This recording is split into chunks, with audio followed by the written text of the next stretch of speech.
ये है ideas of India. I'd like to start with a paradox that's been on my mind a lot lately.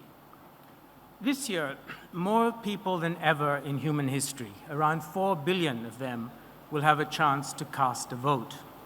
In Togo and Brazil, Mexico and Mauritius, South Korea and Turkey, in the United States of America, and of course here, citizens will choose leaders by participating in a crucial practice of democracy. This is a prospect that might make some Democrats giddy, except for the fact that at the very same moment, a global democratic revolution that seemed imminent at the start of the 21st century seems now to have stalled. A historical landmark of the early 2000s was that for the first time, there were more democracies than dictatorships across the world. 20 years later, dictatorships have rallied. According to research from the Carnegie Endowment, there are once again more dictatorships than democracies across the world. Meanwhile, and perhaps more insidiously, admired democracies, including the most powerful, the United States, the most populous, India, and the most elderly, the United Kingdom, began to backpedal, began to do covertly, sometimes defiantly, shockingly undemocratic things, calling into question the very practice of elections and attempting to sabotage electoral results, imprisoning opponents instead of going to the bother of defeating them electorally, removing the transparency of how political parties are funded in order to benefit the ruling party, appointing supporters to watchdog positions, suppressing the investigative media, using the law to silence critics, including research and civil society organizations, and systematically using disinformation and falsehoods to manipulate citizens. All of which is another way of saying that the simple binary between autocracies and democracies is a bit absurd. The world we live in is a tricky one because it is one in which the contrary potentials of autocratic oppression and democratic liberties coexist in intimate proximity, and where one system can slide quietly into the other. As leaders and parties seek re-election, they often do the groundwork to ensure that they're competing in one-horse races. Sometimes the ploys and plots to derail democratic choices are foiled, as in Pakistan, where the imprisonment of Imran Khan and the harassment of his party members may still not stop them from just pulling off a victory of sorts. More often, the ploys succeed. Just a few days ago, we all learned of the death of Alexei Navalny, a tragedy we might see as a macabre form of corpse messaging, a signal in advance of the Russian elections next month that genuine opposition to Putin will not be tolerated. And still, here and elsewhere, there's a tendency to exaggerate the distance between us, good Democrats, and the regimes of, say, a Putin or a Kim Jong-un. We pretend. We even delude ourselves.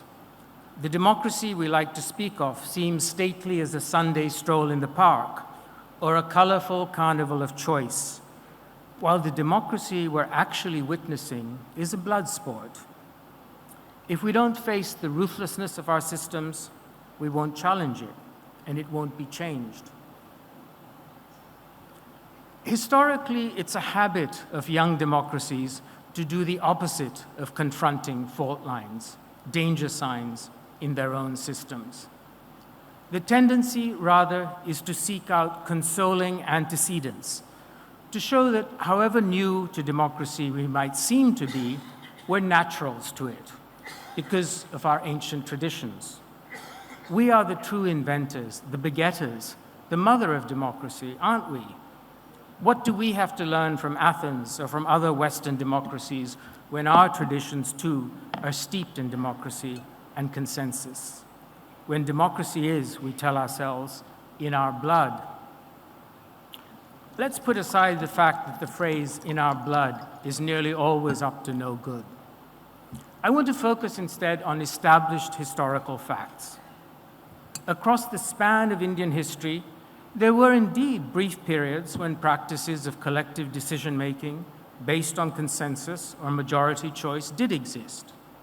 There have also been examples of rulers who did not interfere in the beliefs and cultural ways of their subjects. But this is far from democracy in any meaningful sense, and it does not describe an underlying pattern or direction to India's history. It's more accurate to say that for several millennia, the social orders of our subcontinent have been shaped by principles of hierarchy, religious exclusivity, and conflict. As usual, Ambedkar expressed it well. Democracy in India, he said, is only a top dressing on Indian soil, which is essentially undemocratic. And as I showed in my book, The Idea of India, democracy was established in India against both imperial domination and against even deeper set social structures of caste oppression.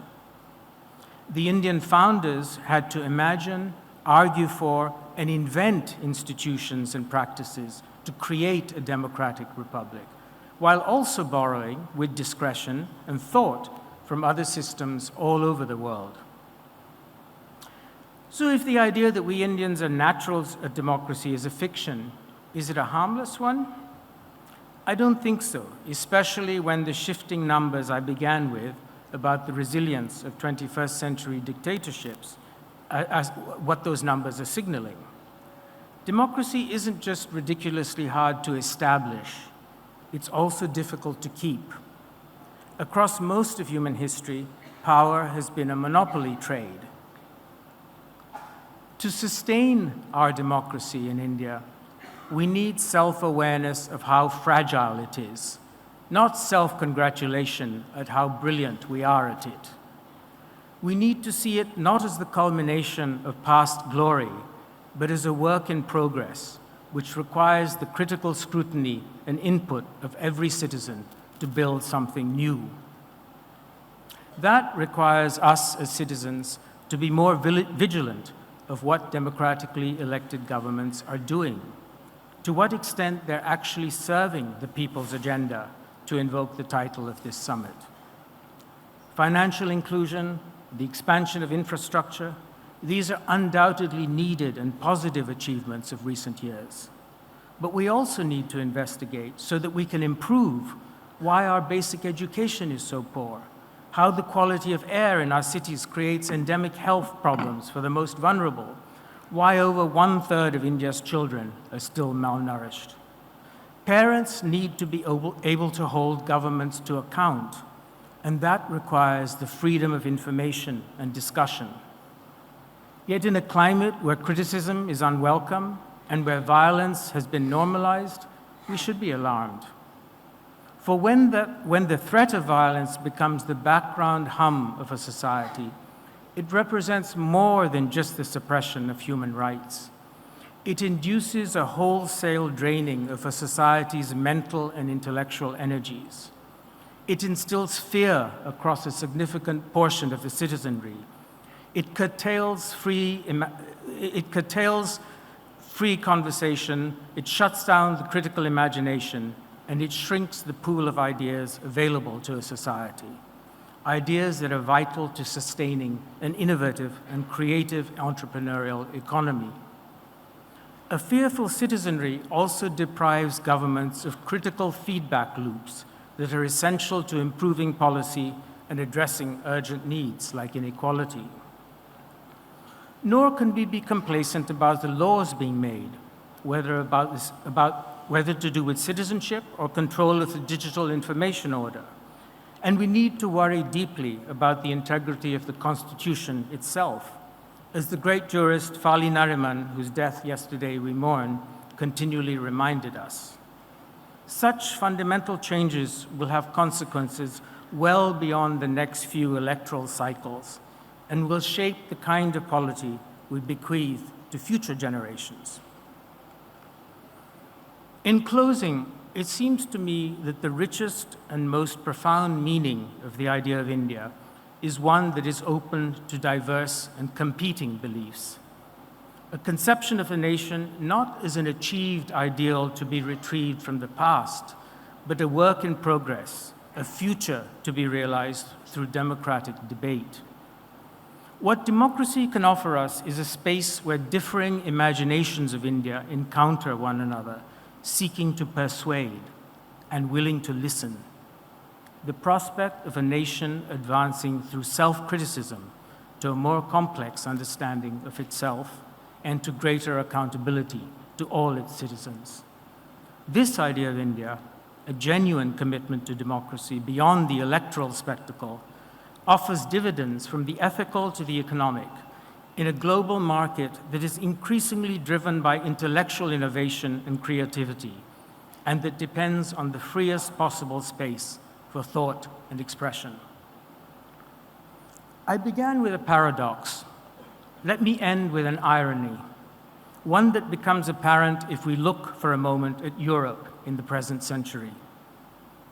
The classical European nation-states, as created in the 19th century, define themselves by a set of exclusionary markers drawn from religion, language, or race. That model has steadily unraveled in Europe as decades of migration made European societies more religiously, culturally, and socially diverse. Even Britain's Brexiteers, who promised to severely limit migration, have had to reverse course. And the UK today is more socially diverse than ever, due to immigration that is now even higher than before Brexit, despite the best efforts of your opening speaker tomorrow morning. So too, France, Sweden, Germany, Italy, all had to learn to adjust their nationalist models and live with greater internal diversity, and to value the economic benefits that follow. Meanwhile, we seem to be moving in an opposite direction. From our inception as a democratic republic in the 1940s and 50s, we gave space to diversity and differences, imperfectly, of course, yet still more impressively than elsewhere. Yet today, we seem stubbornly determined to remake ourselves in that obsolete image of the European nation-states. And in doing so, we're dismantling our own distinctive, challenging, and inspiring Indian identity, which itself became a model for other new nations around the world. Some may see this political trend line as leading us to a new sense of nationhood, Bharat. Others may see it as short-sighted self-sabotage. But history, I wager, will see it as a lost opportunity. Thank you. Wonderful, Sunil. Thanks. Come and join us, and we'll pick up the conversation from where you left it. That was an interesting analysis, and I'm wondering whether it sort of puts you in line with the rating that the prestigious Varieties of Democracy Institute in Sweden has come up with last year when they downgraded India in their international listing of democracies from a democracy to what they called an electoral autocracy. Does that sound like pretty much your analysis of where we're heading? We elect somebody, but they behave autocratically? Well, I think, You'll have to hold it a bit closer. So I think, rankings are always indicative. I think a more qualitative interpretation always helps much more. Rankings just give you the kind of bare outlines of a situation. I think there has been a tendency to overemphasize the importance of the electoral moment in democracy. The winning of power seems to sanction the use of power in all sorts of ultimately unaccountable ways.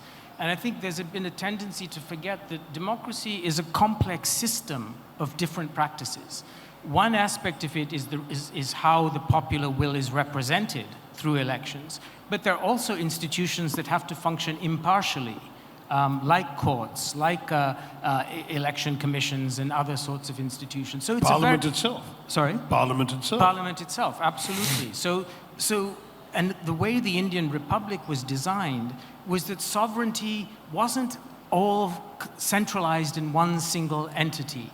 It was dispersed across different institutions which governed together in a system. And I think because elections are so powerful and they are such a kind of, they have such a clear, decisive outcome, they're very good media stories as well, they tend to fill the whole space of how we think about democracy. And so I think in this moment when people across the world are, it's a wonderful moment that there are so many who can cast their vote. But it's important for us to remember that there's much else to keeping democracy going. And we need to think about these other institutions, because otherwise, there is this sliding scale between autocracy and democracy. It's part of a spectrum. They're not two qualitatively different kinds of regimes. And I think the more we're aware of that, the more we can be sensitive to where on that scale we actually are. Would you agree that we seem to be sliding down a bit? I mean, I remember when Jayaprakash Narayan gave up electoral politics in the mid-1950s. He said it was because he was convinced that Indian democracy was about a bunch of sheep electing their shepherd, which I thought was a rather interesting analogy, the idea being that once the shepherd has been elected, he pushes the sheep around. And that's what he felt was already happening then. So you can imagine now, 70 years later, is that where we are? Well, I mean, Ambedkar gave up on Indian democracy in the early 50s too. I mean, he said, this is not going to work. And JP was another such figure. I think that, part of the functioning of a democracy is always to be self-critical about itself. So I'm not one who says, we've reached a terminal endpoint or anything like that. I think we have to keep the discussion going. We have to keep our engagement in the process going. And it's a constant struggle. Democracy was never won easily anywhere in the world. And nor is it when it's achieved. As I said, it's very hard to keep it. It's a constant, neither am I comfortable writing it off, neither am I comfortable saying we're arrived and we've done it all and it's fine now.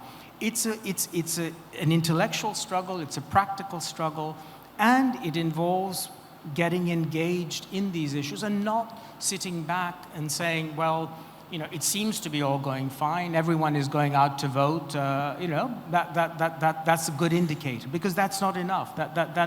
That's only the winning of power. But power has to be held accountable. That's what democracy is about. It's Quite about right. I mean, you ended with the irony that a country like Britain is now far more diverse, as are many of the European nation states, and that in India there seems to be a war on our diversity. About that is that Ambedkar again was prescient.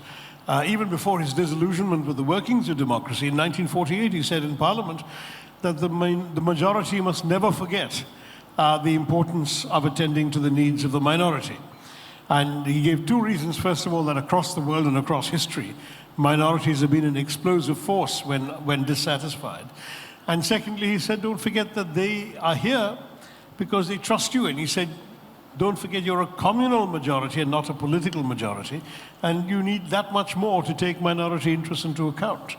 Is that being done enough in India? Well, I think that, a couple of things to say about that. First of all, I think that it was not Ambedkar alone. I mean, the question of the position of minorities was widely debated in the Constituent Assembly. Yeah. And there was, general view that this was the protections and had to be built into the system, because that was what was going to be very distinctive about India. That was what made it different from those parts of India that had broken away. And there was also an understanding that if this very diverse country was going to hold together, it had to recognize different kinds of differences. That was sort of, it wasn't a discretionary choice. It was part of the intrinsic architecture. And I think subsequently, and I think perhaps now, it's seen more as a discretionary choice, rather than integral to the really survival and functioning of a system such as ours. And I think, you picked up on the point on Europe. I think what the European nation states are having to do is to learn the hard way, having been once these homogeneous societies, how it feels to become a more diverse one. And in a sense, we have begun with this, this great initial diversity.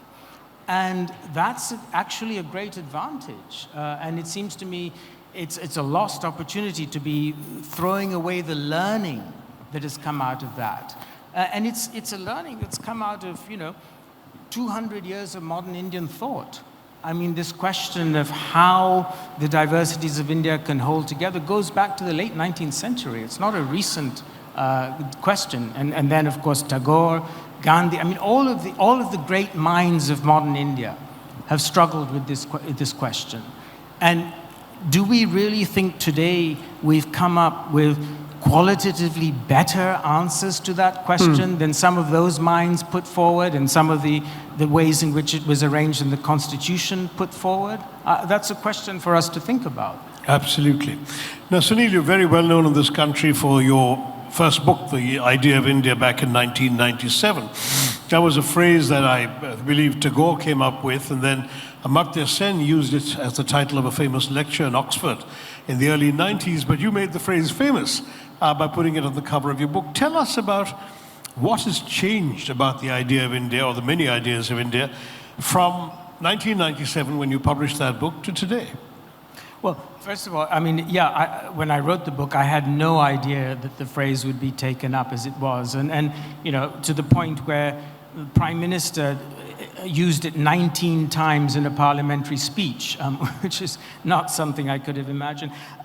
What I would say is that when I wrote the book, the first edition of the book, it's gone through several editions in which I've tried to sort of address changes and shifts. But when I wrote the first edition, it was written at a time of crisis, at a time of global crisis, the end of the Cold War, and at a time when we had just begun liberalization, when the one-party dominant system was coming to an end in India, and when religion was entering into public life. So it was not written at a settled moment.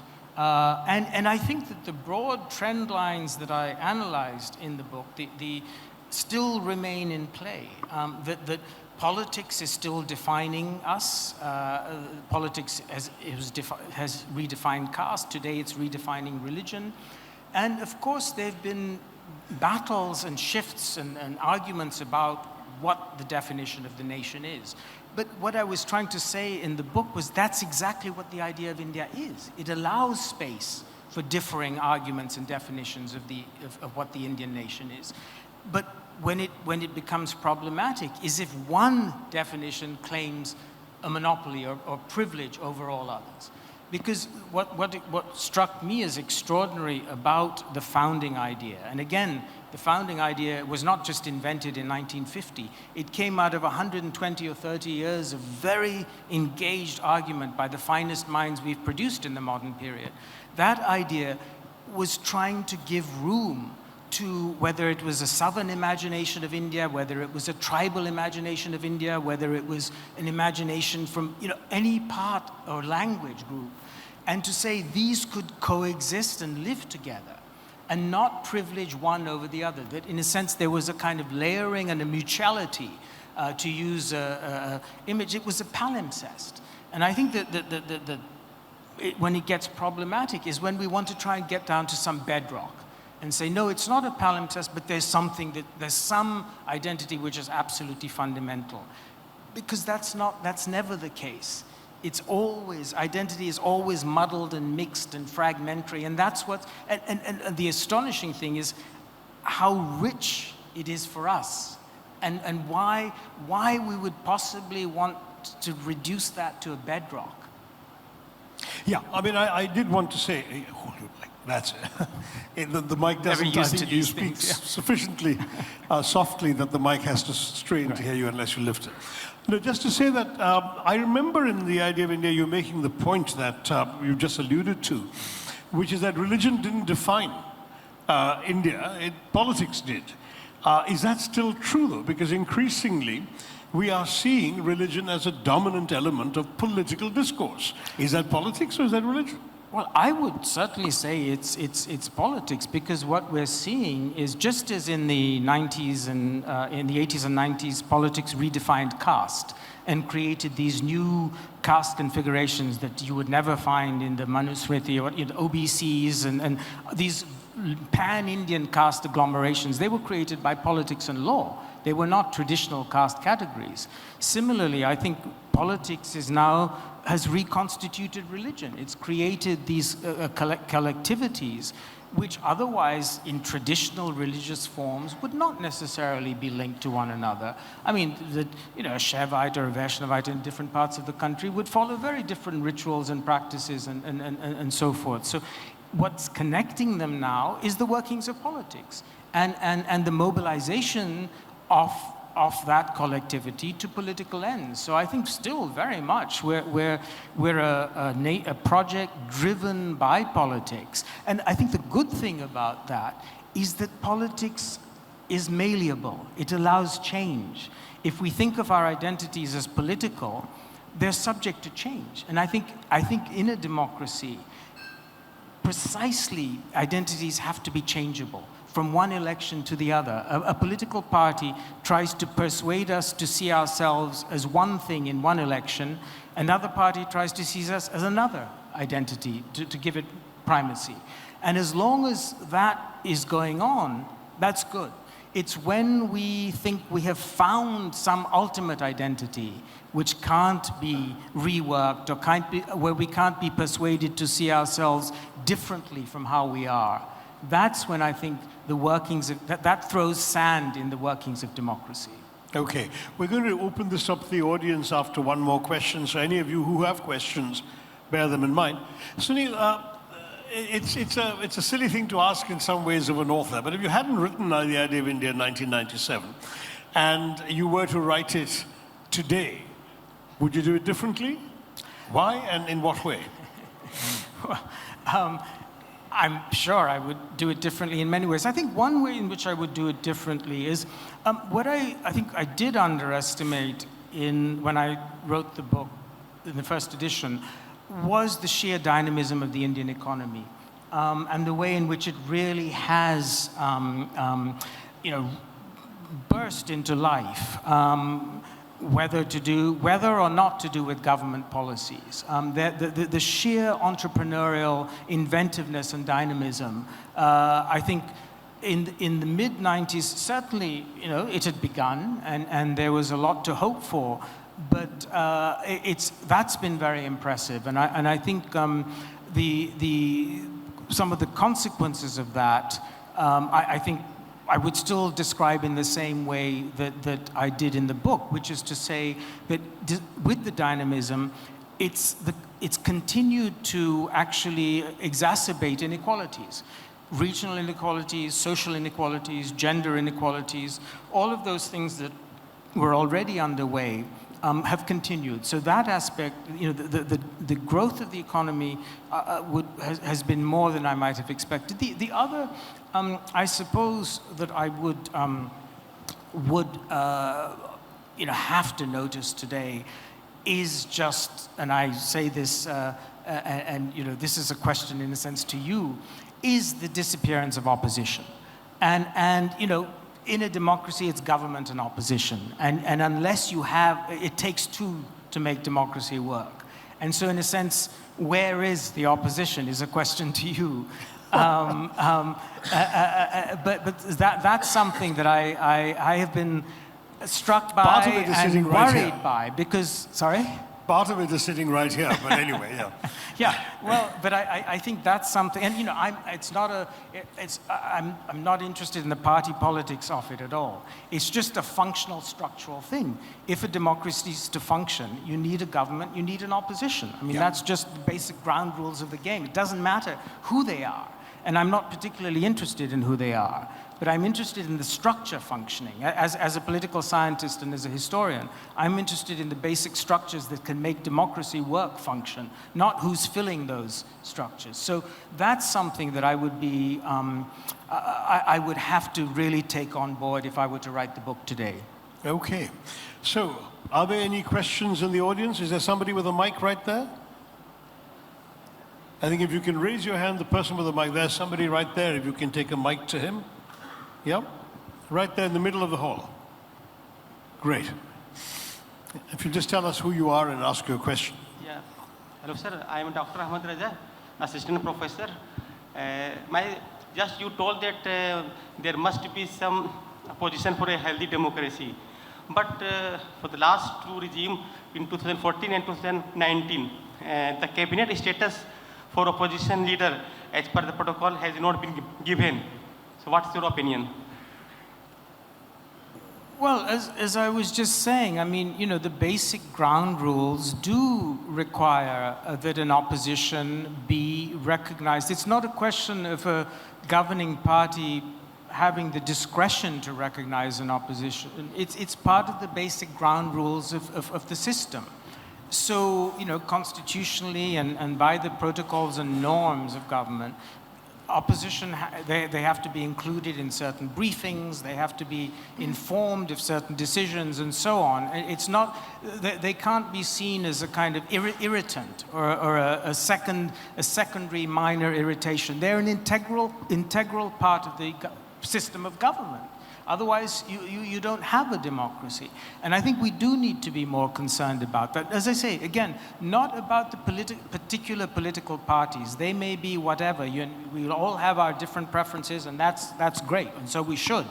But what we should agree on are the basic rules by which all our political parties and preferences have to play by. And those can't be subject to discretion or to the whims of power.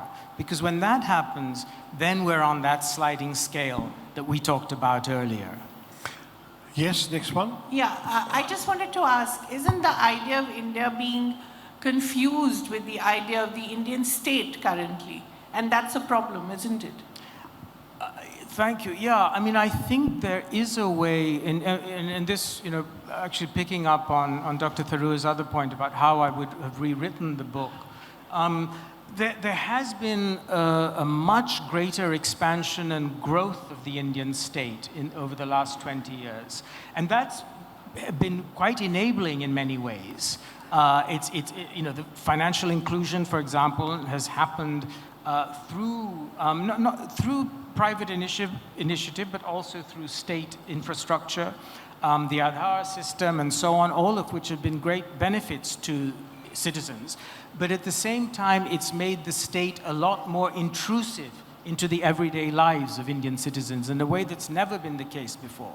The state is now in our mobile phones, the state is in everywhere. And so in that sense, we have a much closer relationship to the state than ever before. Now, to take your point, when that gets linked to a definition of nationhood or a kind of ideological project, that gets into a tricky area, because there needs to be a distance between that. There needs to be a distance between the functional aspects of the state, how it does things, how it delivers things, and what policies, ideas, ideologies it projects. Because the ideas, ideologies, and so on, those at the end of the day are up to us to decide whether we want or not. The functionalities we as citizens have a right to, the state has an obligation to provide to us. When you conflate the two, as you're suggesting, when Indianness is seen as part of something that only the state possesses, that's a problem. The state is not a monopoly, doesn't have a monopoly over Indianness. Indianness belongs to everyone, and however they want to define it. I think that's one of the great messages of the Constitution. The way in which it's able to say the state doesn't define our national language, the state doesn't define our religion. And other states did. The nation states of Europe have an established church. They have a national language. We uniquely, marvelously, remarkably didn't do it. We said it's up to us to decide what we want, how we want to do these things. And that's a huge achievement, which I think we should not underestimate, and which we should really be very wary of giving up on. But you know, those are the kinds of things that some would very much like to undo under the Hindu Hindustan mantra. When I last met you, you were working on a book on Nehru, and I'm just curious, first of all, how that's gone, and secondly, whether Nehru, in your view, had a conception of India and how India should function that is completely fundamentally opposed to the conception prevailing today. Yeah, I mean, I've been working on a number of different things. I mean, in between, I did a book on a history of India through 50 individual lives called Incarnations. Yeah, I've got that.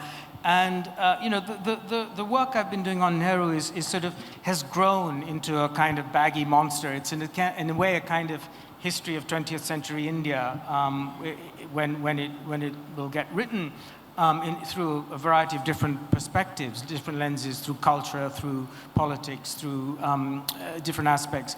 I mean, I think, you know, in some ways, if you look at the Nehru period now, it looks like a parenthesis. It was something that happened in between two bookends, if you like. I wouldn't draw that conclusion too hastily, though. As I said, you know, I wrote the first edition of The Idea of India in the midst of a crisis. I think we're still in a long arc of crisis about what kind of nation we are and are becoming. Many of the transitions that were still began in the 1990s are still underway. Urban to rural, industrial, agrarian to industrial, energy transitions. All of these we're still in the throes of. So there's bound to be argument over who we are. And that's not... It's not innately a problematic situation. The problem is when one argument seeks to dominate all the space and says, there is only one way of being who we are.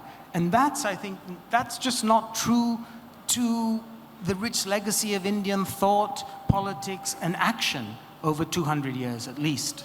Okay, well, I'm afraid we're out of time. I'd like to apologize to those who still had questions to ask. Thank you very much, Sunil Khilnani. Ideas of India, ये है Ideas of India.